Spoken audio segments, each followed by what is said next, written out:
Boa noite, pessoal.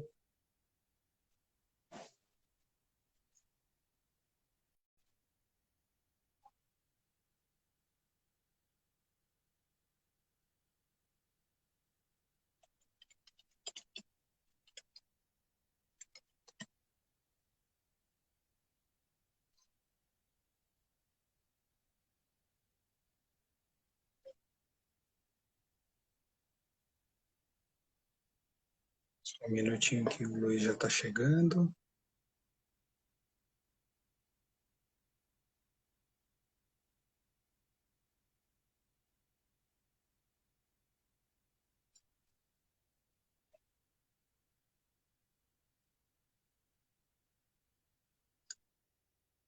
Estou vendo muitos queridos amigos, irmãos, saudade de todos. O que mais?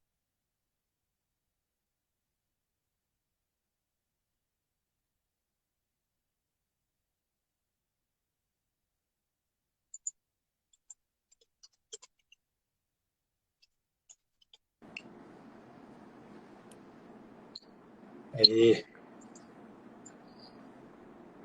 Então, começando aqui formalmente, boa noite, pessoal. Meu nome é André Batista, para quem não me conhece. Eu sou do Securi desde 2017. Eu já tive o privilégio de participar de todos os cursos do Securi e hoje eu faço parte do time de organização dos cursos, né?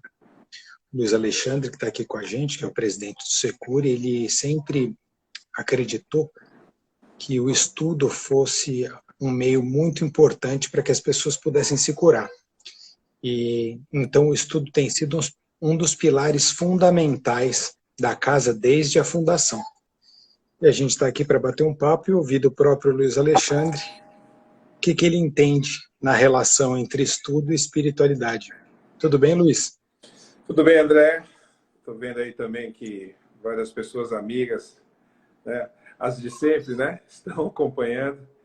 Vamos aproveitar, né, para inaugurar, né, essa nova forma de comunicação, pelo menos para mim, e tentar esclarecer aí algumas das dúvidas ou também elucidar um pouco do que é esse Piara Tupinambá, do que é a educação do Securi, vista pela ótica, né, que nos foi ensinada pelo Caboclo Tupinambá e pelas entidades que são as entidades chefes da casa. E aproveitar, né, porque hoje é um dia importante, hoje é dia de Iemanjá, né, um dos orixás que eu também carrego. Então, saudar todos aqueles que são os filhos de Iemanjá e dizer, né, na verdade, todos são, né, filhos de Iemanjá, né, porque Iemanjá é a mãe de todas as cabeças. Então, hoje é celebração para todos os filhos da terra, né? Não são só aqueles específicos que carregam, como eu carrego, e tantos carregam o orixá Iemanjá, mas todos eles que estão aqui na terra. Então, saudar todo mundo hoje. Excelente, Luiz. É verdade, a gente precisa saudar nossa mãe Iemanjá nesse dia tão especial e agradecer aí todas essas pessoas maravilhosas que a gente ama tanto e está morrendo de saudade, para nesse encontro a gente poder começar aí 2021 aí com o pé direito e construir aí um novo ano, numa nova realidade. Para começar, ela vai precisar lavar muitas coisas aqui, né, nessa terra. Com certeza, precisamos sim. No dia de hoje. Acho que para começar nossa conversa, tem uma pergunta que muita gente faz e tem muita dúvida, que apesar de ser simples, a resposta normalmente não é tão simples ou assertiva, ou dizem das mais diversas formas, que é, para você, Luiz, o que é espiritualidade? Como você define espiritualidade? Legal, André. Essa é uma coisa que tem perseguido meus estudos nesses últimos 20, 30 anos, né?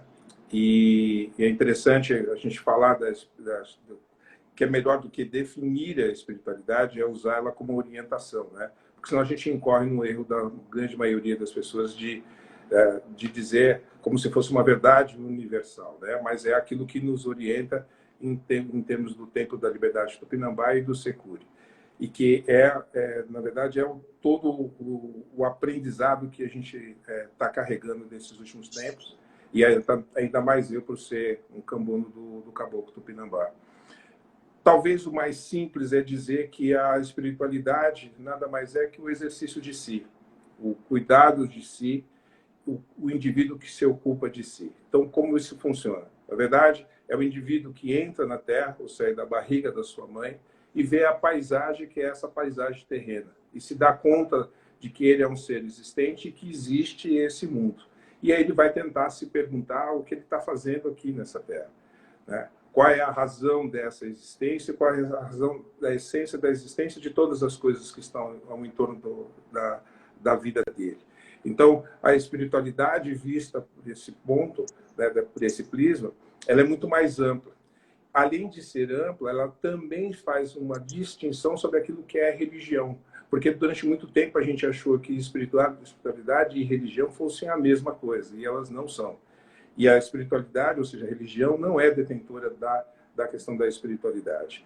Uma outra coisa também é dizer que a espiritualidade como um caminho para chegar a um lugar que pouca gente também entende, que é um chamado mundo espiritual. Então, muitos acham que o fato, né, de fazer numerologia, astrologia, mudar hábitos de alimentação, ler textos que sejam textos sagrados ou textos espíritas, textos psicografados, ou mesmo, né, mudar a qualidade de vida, entrar no centro, é essa questão da espiritualidade, e ela não é. A espiritualidade é basicamente a existência. O indivíduo que se dá conta de que está numa existência. Então, isso talvez seja a forma mais simples de orientar, não definir, mas orientar essa questão da espiritualidade. Muitos acham que simplesmente pelo fato de adentrar um local espiritual, né, dito espiritual, essas pessoas já estão, né, na espiritualidade. E isso não confere com a realidade. Então, nós precisamos de um caminho que é um caminho ainda muito árduo para chegar nisso. Porque nós não fomos ensinados a pensar em si mesmo, né, a nos ocupar de si mesmo. Nós não fomos ensinados a questionar a própria existência. E aí eu gosto de usar também fazer uma analogia com dois filósofos que são importantes, dois filósofos franceses. Então, isso é interessante até porque não sou eu ou algumas pessoas da espiritualidade que estão inventando isso. Esses dois filósofos foram filósofos que foram buscar essa história, né? E esses filósofos são o Pierre Hadot, que é o primeiro a investigar essa questão da espiritualidade, depois o próprio Michel Foucault vai retratar isso em livros importantes, como a Hermenêutica do Sujeito, e eles vão descobrir que na antiguidade, filosofia e espiritualidade eram uma coisa só. Então, todo o processo da antiguidade, principalmente da tradição greco-romana, era exatamente do cuidado de si, do exercício de si, e principalmente do que eles chamavam de exercícios espirituais. E eles vão dizer que até esse tempo, ou seja, isso serve para toda a antiguidade, filosofia e espiritualidade eram uma coisa só. Só que com o advento do cristianismo, isso se separou. O cristianismo separou essa realidade da filosofia e da espiritualidade.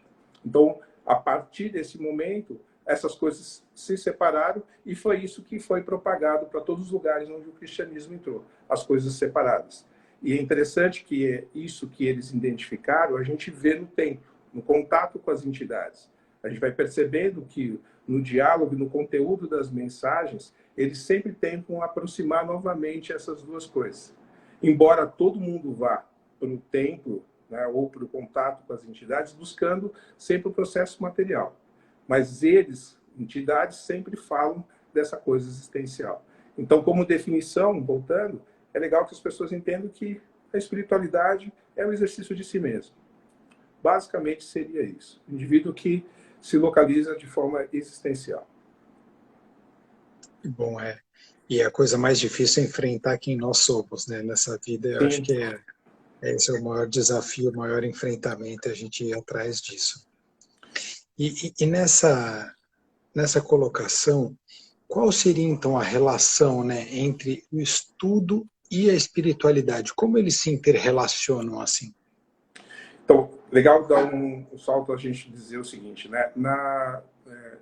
O que diferencia, inclusive, né, o Templo da Liberdade do Tupinambá e o Securi, diferente de outros centros, não que seja melhor ou pior, é que existe um comando, um líder espiritual.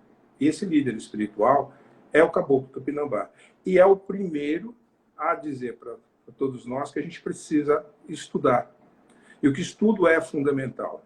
E por que ele é fundamental? Para que as pessoas não sejam enganadas, para que a gente não se engane. E não tome, né? E assim, é um caminho interessante quando ele fala, né? Aqueles indivíduos que veem flor onde é só pedra. Então, ele fala que para fazer essa distinção, a gente precisa realmente do estudo. Uma outra mensagem que é dada também pelos guias espirituais da casa é de que o estudo facilita a comunicação mediúnica. Porque a partir do momento em que você tem mais repertório, as mensagens chegam sem ruídos. E também dificulta o quê? A interferência do próprio médium nessas mensagens. Então, estar relacionado ao estudo e a questão da espiritualidade é exatamente melhorar o quê? A comunicação entre essas entidades. Então, o que no centro se faz, né? O que é o papel de uma entidade? Não é ser aquele que é o intermediário da mensagem para o indivíduo que está sendo consultado, mas ensinar esse indivíduo que seria o assistido a se comunicar com suas próprias entidades e com o seu próprio eu, como eu disse anteriormente. É o indivíduo que também se vê internamente e também pode se comunicar com os seus próprios guias. Então, essas entidades usam como intermediário, no primeiro momento, para ensinando como esses indivíduos podem se comunicar consigo mesmo e com as entidades. Então, o estudo, na verdade, ele está baseado nisso. Quanto maior conhecimento eu tiver, maior repertório eu tiver sobre assuntos variados, melhor essa comunicação, que é chamada comunicação mediúnica. Então, é para isso que ela serve, basicamente. Então, para não ser enganado, que isso é importante, né? Não acreditar em coisas que não existem, que não conferem com a realidade, a essência da realidade, e a outra para melhorar realmente essa comunicação. Maravilha. E nesse sentido, né, quanto mais conhecimento nós temos sobre as mais diversas informações, maior também vai ser a potencialidade de nos conhecermos e sabermos como lidar com as nossas próprias emoções, as entidades e tudo mais. Porque o grande erro é esse, André. O grande erro é que as pessoas acham que a mediunidade ela serve para estar dentro de um centro, né? E que ela se pratica dentro do centro. Isso é um grande engano. A mediunidade é uma comunicação e ela serve para a sua vida cotidiana. E que a gente precisa separar um pouco disso. Né? Então, as pessoas acham que a mediunidade é a utilização da incorporação. E ela não é usada somente para a incorporação. Ela tem outros fatores. Então, só que a gente acha que é só dentro de um centro. Ela está ligada de novo à questão religiosa, né? Mas a mediunidade não, ele é um processo natural. Ela só não está disponível porque a gente desconhece esse fato, a gente desconhece o que é. Nossa formação nos distanciou do entendimento dessas coisas. Então, se não, o mundo, para resolver o mundo seria no centro, é mais fácil. E não é o caso. Né? A mediunidade não está a serviço, especialmente dessa atividade. É uma atividade cotidiana. Só que nós, como não aprendemos, achamos que ela não é natural. Isso é interessante porque todas as entidades vão enfatizar isso. Né? Então, assim, essa é uma confusão que muitos que procuram os centros incorrem, né? Nesse erro de que, achando que é só lá e que isso acontece. É para ter sonhos, para ter pesadelos, as chamadas intuições, né? Premonições de coisas, né, ruins, de acidentes, isso não corresponde à realidade. Nessa perspectiva, né, a prática em si, né, tem que ser uma coisa constante, desde o momento que você acorda até o momento que você dorme, todos os dias, em todos os lugares, né? Então não é uma coisa de só um momento ou de só um lugar, né? E acho que isso é um grande desafio nas pessoas, e aí vem uma pergunta para você, elas muitas vezes se preocupam em como na prática se espiritualizar, né? Como fazer o exercício, o que é espiritualizar-se na prática, né? E aí acho que vem contra o que você está falando e de construir esse caminho de prestar atenção em todos os momentos, né, Luiz? Sim, esse é um outro equívoco, né, que nós, médios, as pessoas que estão, né, normalmente inseridas dentro desses centros também incorrem, né? E a primeira coisa, acho que deve ser chamada também a atenção, é de que espiritualidade e material, o material e o espiritual não estão separados.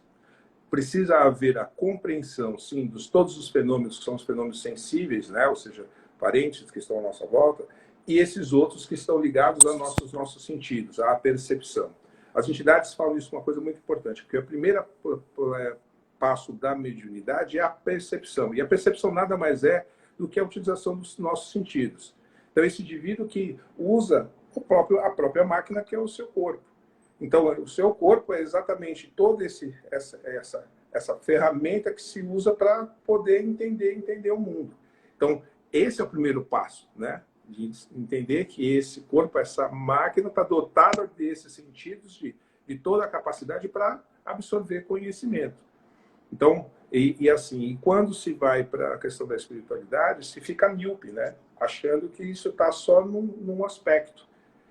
Como quando a gente fala de material, as pessoas acham que é dinheiro, e que não corresponde também à realidade, né? A vida material é tudo aquilo que o homem fez, ou seja, que ele criou, né? Para poder passar o seu tempo na Terra. Então, isso é o material. Então, o que nós chamamos de família, o que nós chamamos de instituição, o que nós chamamos de política, de trabalho, construção, tudo isso é a vida material. Essas questões que são morais também são chamadas questões materiais, né? São os chamados valores que a gente traz. Então, há que também ficar claro essa distinção. Material, assim, a questão do material e do espiritual que estão juntos e precisam ser compreendidos igualmente. Não adianta chegar no centro e usar todas essas questões, né, das mudanças de comportamento, de valores e virtudes, e sem compreensão nenhuma. Isso não leva o indivíduo a nenhum processo evolutivo. Ele precisa, sim, olhar para os dois campos. Aquilo que na antiguidade se chamava-se mundo sensível e o outro suprassensível, né? Nós estamos atentos às duas coisas. Importantíssimo, né? E em relação a temas, né? As pessoas muitas vezes não sabem quais são os assuntos, devem estudar, o que é importante na construção da espiritualidade, né? Para onde que eu vou, aonde eu estudo, quais seriam temas ou assuntos que são relevantes para a gente construir a espiritualidade?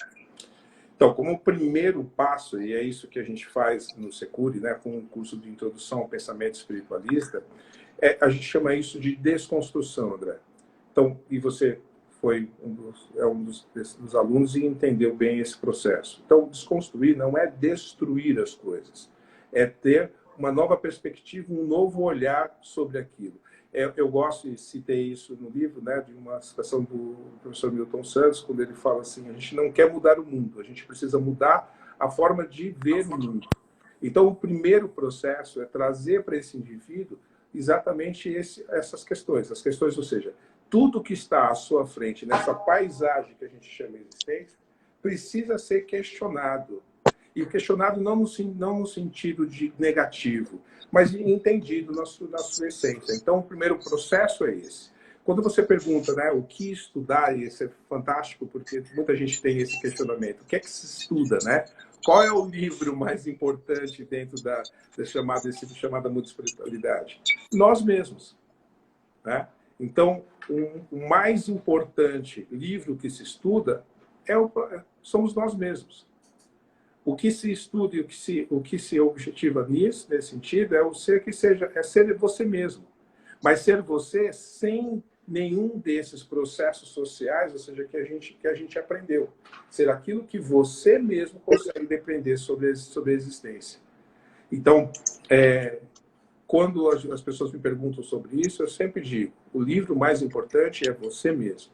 Quando do Securi, um dos aprendizados nossos, né, quando as pessoas adentram o Securi, elas preenchem uma ficha, elas passam por tratamento, elas vão perceber que tudo isso é individual.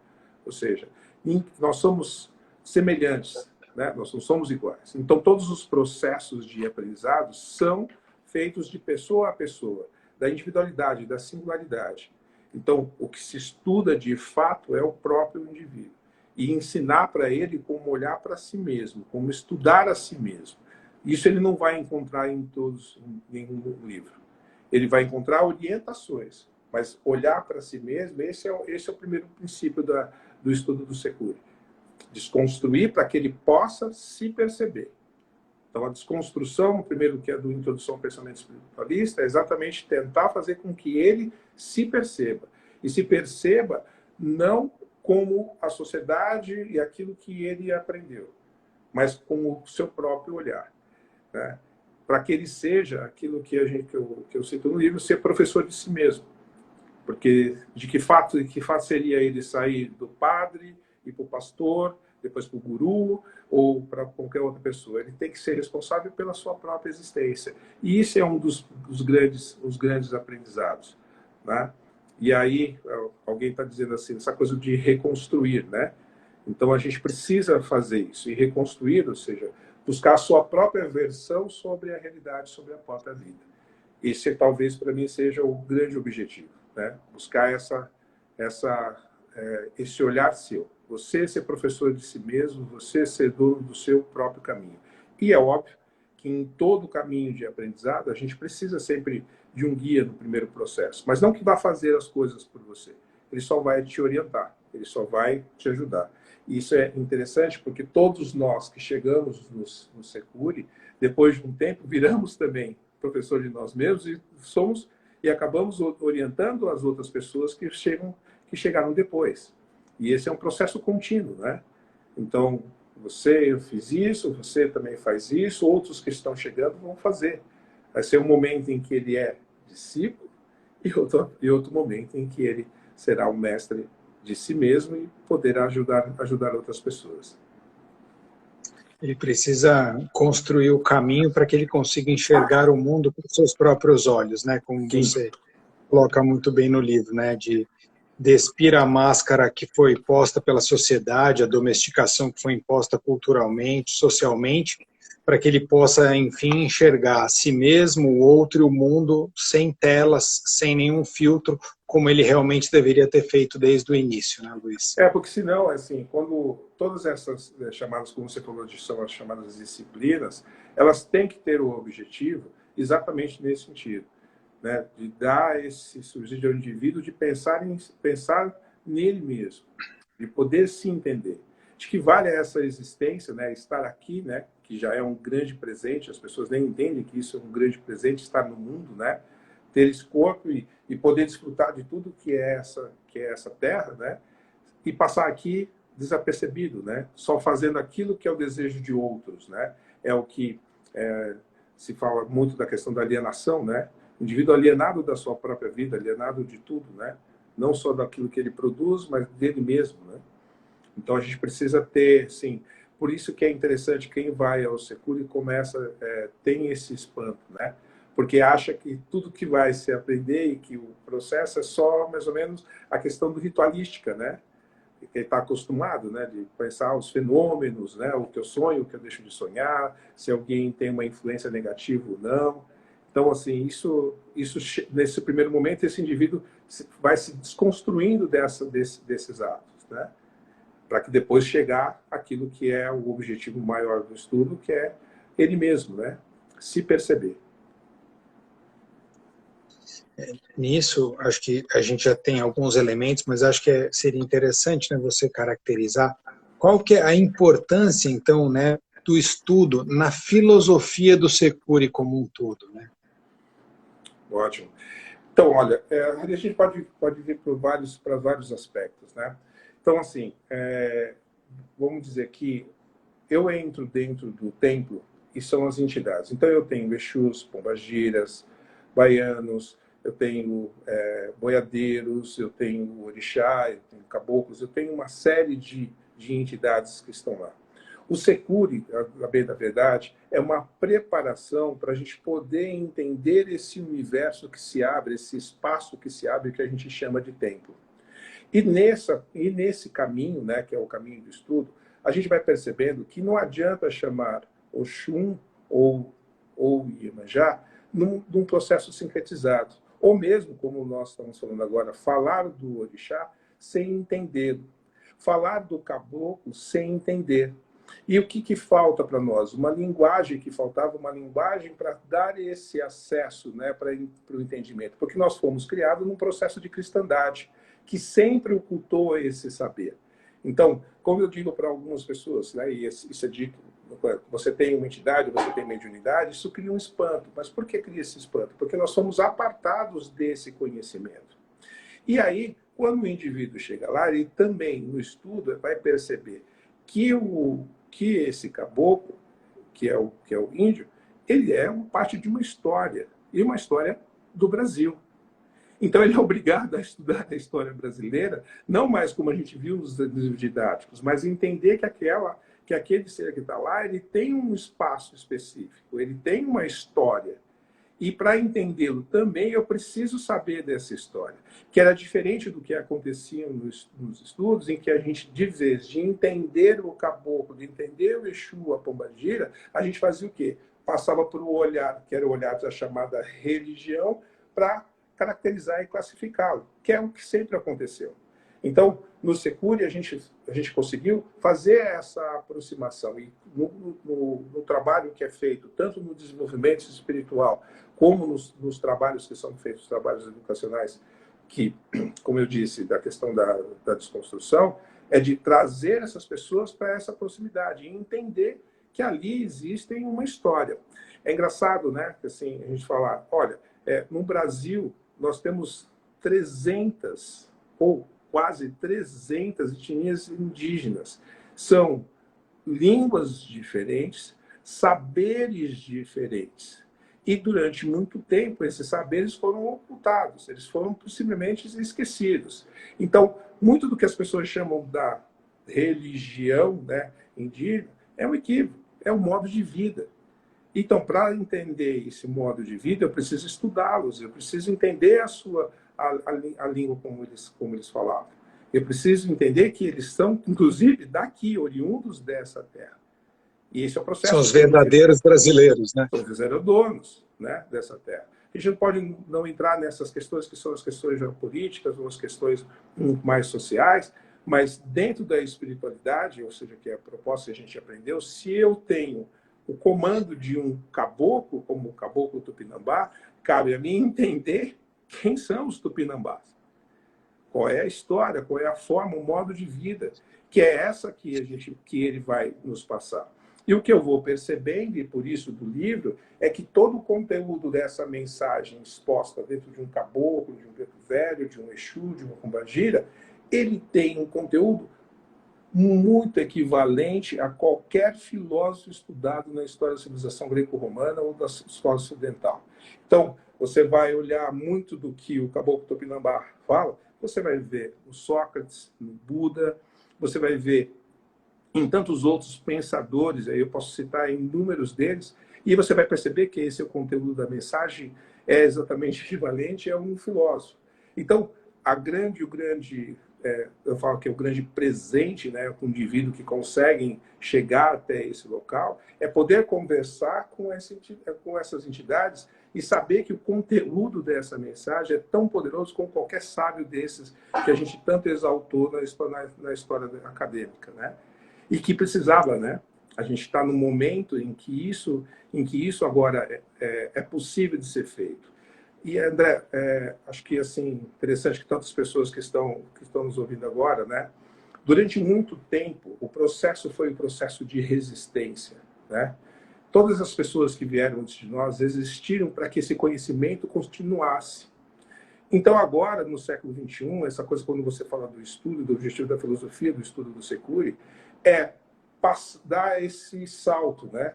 Desse processo de resistência que sempre foi e deve ser exaltado, para que a gente possa, inclusive, parafrasear alguém que já citou isso, de resistir. Ou seja, a partir desse momento, a gente conseguir fazer isso como um modo de vida que ficou solto. Então, a resistência deles nos serviu exatamente para isso, para que agora a gente pudesse ter a liberdade de expressar e de saber como eles são de fato, não com o olhar da suposta religião sobre eles, né? Algo que eu já venho há muito tempo tentando argumentar, né?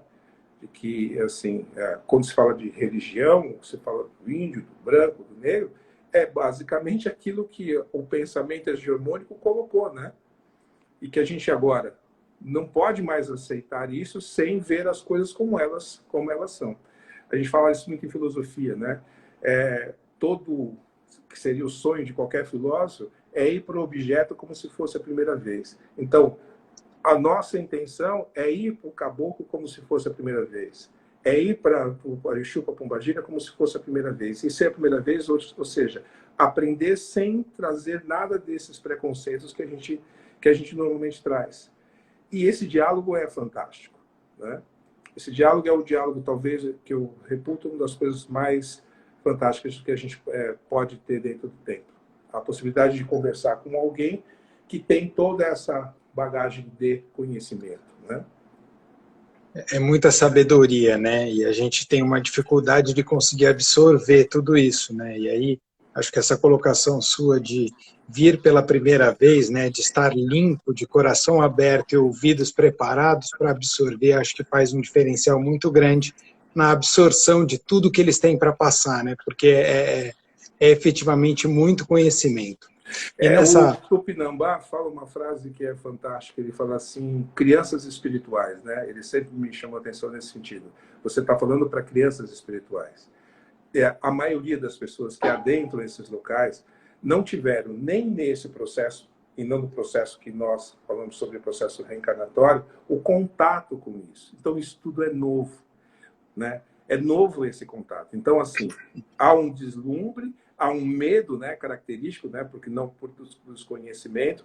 Então, toda a informação, como você disse, da filosofia do Securi, é fazer com que essas pessoas se aproximem, que são essas crianças, chamadas crianças espirituais, porque estão vendo aquilo pela primeira vez, aprender a usufruir desse contato e dessa aproximação com as entidades, né? Eu sempre digo assim que depois de tantos anos, né, como de Cambono, quando um caboclo pergunta, né, como você está, né? E as pessoas sempre perguntam, na minha casa está assim, na minha casa está assado, meu marido fez isso, meu trabalho é assim e tudo mais. E ninguém percebe que ele está fazendo uma pergunta existencial fundamental. Ele está dizendo, como você, que está aqui na Terra, como é que você está vendo a sua existência? Como é que você está vendo a vida? Então, essa é uma pergunta tão profunda que eu vejo tantas vezes, né, no olhar deles, né, esperando que as pessoas percebam sobre isso. Olha o presente que você está vivo, está nessa existência. E o que é que você faz com isso, né? Como é que você faz com essa existência? Né? Isso é uma coisa fundamental, mas pouco percebida, né? Mas a gente vê no olhar deles, na simplicidade deles, do preto velho, do caboclo, de como essa pergunta é uma pergunta poderosa. Então, o estudo de Securi é poder fazer com que esse indivíduo entenda que esse diálogo é um diálogo existencial, que é muito mais importante, né?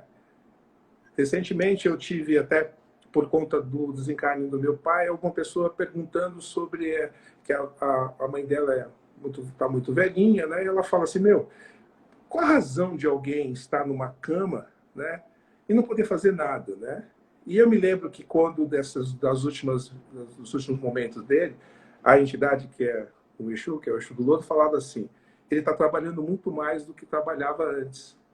Isso quer dizer que, né, que a gente tem uma visão sobre a vida distorcida. Então eu falava para ela, olha, sabe por que ela está lá? Porque a vida não é simplesmente o trabalho e o movimento que a gente faz. Ela ainda pulsa a vida. O coração está batendo, os pulmões estão funcionando, o metabolismo dela está funcionando. Então, essa é a vida. Não é toda a ocupação que a gente imagina, né? Então, ela vai continuar. E assim como ele, só vai terminar quando se exaurir essa vida. Não a atividade que as pessoas fazem. Aí você me pergunta, quem é o indivíduo espiritualizado? Quando o indivíduo percebe isso? Ele percebe que a vida é muito mais do que toda essa suposta ocupação dessa vida artificial que a gente tem.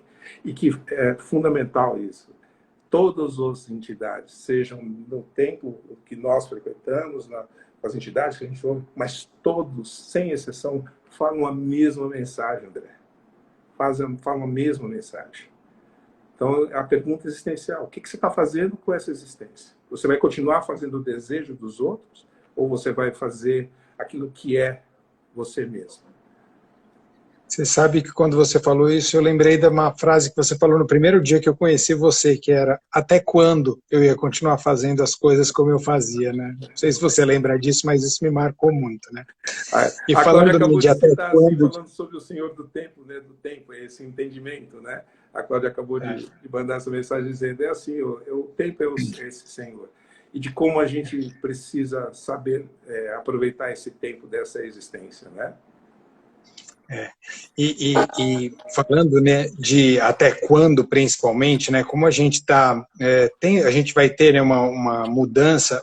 A gente sabe que o projeto educacional do Securi tem tido uma série de modificações no passar dos anos, né? Acho que já tem mais de 10 anos aí de existência.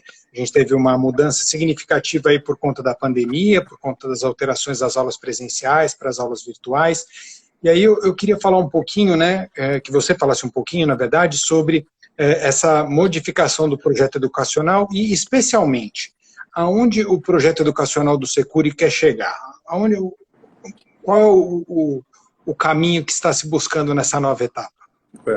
Olha, vou ser obrigado a citar um poeta, né?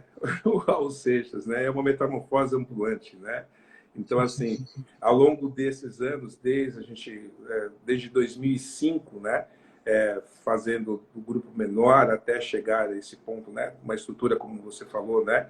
De usar a mídia, usar as ferramentas hoje disponíveis, né?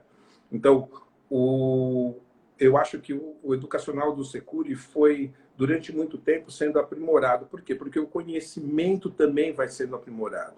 Eu me lembro de que, no início, a gente dava ênfase a determinados tipos de conhecimento e depois a gente vai aprofundando e vai aprendendo. E uma outra coisa fundamental, durante esses últimos anos, também tem chegado pessoas que têm contribuído com o seu capital intelectual para essa mudança. Então, o projeto, que é o projeto que a gente chama de educacional, ele está em aberto, né?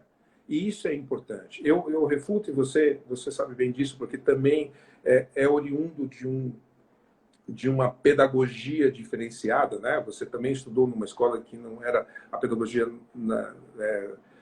que a gente fala assim, do construtivista, você tinha essa questão. A educação do Securi se assemelha muito a esses processos libertários que foram feitos no final do século XIX e início do século XX. Muito parecida com um dos processos chamados anarquistas, né? Que propunham uma educação diferente da educação do Estado-nação, daquela educação normal. Então, o Securi, né, assim, enquanto a escola, durante o processo do século XX, prepara o indivíduo para as atividades que são da sociedade, esse educacional, chamado esse educacional do Securi, ele não vai preparar essa pessoa para uma atividade social. Ele está preparando esse indivíduo, como eu disse no processo anterior, na pergunta anterior, para que ele mesmo consiga fazer o seu próprio caminho, as suas próprias escolhas. Nós, eu e você, sabemos, e muitos dos que estão aqui, sabemos que a educação sempre foi para que a gente escolhesse uma profissão ou uma atividade que pudesse facilitar o nosso consumo. A educação do Securi não está prevendo que esse indivíduo terá alguma posição dentro de uma sociedade ou que ele vai ser um diplomado para poder dar aula em qualquer local que seja. Não é esse o propósito educacional. O propósito propósito desse caminho, né, é um caminho que, assim, no futuro, cada vez mais pessoas estejam o quê? Despertas. Cada vez mais pessoas estejam atentas e buscando os seus próprios caminhos. Vai ser muito legal no futuro ver que, como você falou sobre as disciplinas, muita gente vai trazer esses conhecimentos para serem agregados a essa forma do Securi. Essa forma é que eu acho, André, que talvez seja a mais avançada de todas, né? Essa abertura, essa liberdade. A liberdade, como você mesmo falou, o que mudou? Mudou que a gente também está prestando atenção de ser cada vez mais livre na maneira de escolher o que se quer estudar. Eu não acredito numa educação em que eu proponha para o indivíduo o que ele quer saber. Mas eu sou de uma educação em que o indivíduo vai dizer o que eu quero ver é isso, o que eu quero estudar é isso, o que eu quero ser é isso. Em breve, a gente vai chegar nesse ponto, né? Por enquanto, ela é uma utopia. Mas a mudança que você me falou, a mudança é nesse sentido, de cada vez o Securi está ampliando e, como ele é um centro de estudos e pesquisas, cada vez mais criando a sua própria identidade, né? Que é o quê? A linguagem com as entidades. E nós precisamos criar essa linguagem, né? A linguagem que está dentro do tempo. É ali que está o conhecimento em que a gente precisa absorver. E vai precisar de todo mundo, né? Então, o que você falou, o que mudou mesmo é cada vez mais chegar pessoas com esse capital intelectual e com essa missão de poder contribuir. E não ser uma coisa que seja eu, Luiz, o Cláudio, o Edu, ser todo mundo, né? É assim que a gente gostaria que fosse, né? Que seja como uma comunidade. Uma permeabilidade de conhecimentos, né? Onde a gente pode agregar cada vez mais pessoas e mais conhecimento, trazendo aí uma construção de qual é a melhor forma, porque os indivíduos têm necessidades distintas em momentos distintos e nada melhor do que ouvi-los para tentar buscar chegar mais próximo deles nesse sentido. É claro que a gente sabe que isso é um caminho que ainda é percorrido. Muitas coisas ainda parecem com a educação formal. Muitas dessas coisas a gente ainda está aprendendo a tratar essa liberdade. Eu gosto sempre da frase, né, que algumas pessoas dizem, né, que não dá para ter tudo isso aberto ainda, né? Mas será um dia em que a gente vai possibilitar, né, vai ser possível em que isso seja um conhecimento totalmente aberto. E a espiritualidade vai deixar de ser essa coisa como sempre foi, né?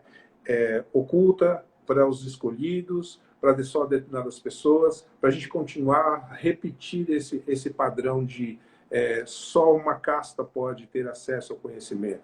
Aí você me diz, isso que foi sempre fundamental, é dividir o conhecimento. Todo mundo que chegou ao Securi começou a fazer isso, ou seja, eu tenho um conhecimento e eu vou colocar para você. Isso faz um gancho com isso, Luiz. Só uma coisa, faz um gancho com isso, porque assim, infelizmente o nosso tempo está acabando, porque a gente tem um limite, porque senão a live a gente não consegue salvar depois para as outras pessoas verem, mas eu acho que você está no ponto para fazer um gancho e falar um pouquinho, para quem não sabe, o que é a Piara Tupinambá. Que, na verdade, eu acho que você estava falando já, só te entregar de bandeja para você saber que a gente tem pouquinho tempo para finalizar essa conversa que está maravilhosa. Legal, olha aí, tá vendo? A Dani falando sobre o aprender, né, o ensinar, né, que a gente faz isso. Então, eu vou colocar essa coisa nesse nível, né? Eu ia falar exatamente isso. André, você é advogado. E o seu capital, né, de conhecimento é esse. Quando eu estiver junto com você, eu sou seu discípulo. Eu tenho que andar até você. Quando vocês falarem sobre numerologia, você vem com o meu discípulo e aprender comigo. Isso é o que nos falta, André, esse respeito ao conhecimento de cada pessoa. Então, tá lá o Léo, é da Corimba, eu sou discípulo dele. Da minha irmã, que é jornalista, eu sou discípulo dela. Quando cada um conseguir aprender sobre essas coisas, vai ser fundamental. E aí eu vou dizer, no sentido de sintetizar esse Piara Tupinambá, que em Tupi-Guarani quer dizer aquele que traz, né, aquele que busca e traz o caminho. E essa é a questão. Quando eu fiz o caminho, estou na Terra e faço esse caminho, eu volto, no caso do simbolismo para a aldeia, e conto para todo mundo o caminho que eu fiz. Eu não estou dizendo que vocês devam fazer o meu caminho, mas eu conto o caminho. E quando a gente for olhar, todos esses caminhos que estão à nossa frente, todos eles foram, de uma certa forma, trilhados e trazidos para que a gente possa escolher qual é o melhor, qual é a maior forma de fazer esse caminho. Então, eu me lembro sempre dessa orientação, né?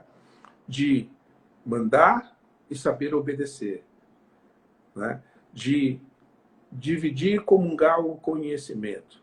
Então, aquele que chegou antes ensina para quem chegou depois.